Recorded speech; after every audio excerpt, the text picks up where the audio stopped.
మహిళలకు 2500 రూపాయలు ఇచ్చినవా?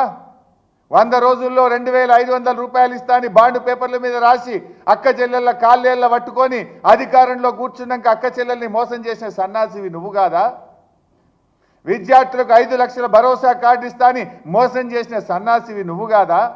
ఏడాదిలోగా 2 లక్షల ఉద్యోగాలు ఇస్తా అని నిరుద్యోగులను మోసం చేసిన సన్నాసివి నువ్వు కాదా? ఇట్లా చెప్పాలంటే చాలా ఉన్నాయి.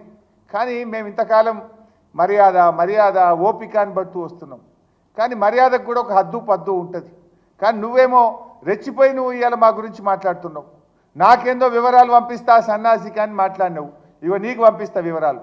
సిద్దిపేట మండలం వెంకటాపూర్ గ్రామంలో రుణమాఫీ జరగని 82 మంది రైతుల వివరాలు నీకు పంపిస్తా సన్నాసి, చూసి చెయ్యి. నువ్వు నాకు పంపించుడుగా నీకు పంపిస్తా. రెడీగా ఉన్నాయి. రైతు వారీగా ఒక్కొక్క రైతు పేరుతో సహా ఉన్నాయి.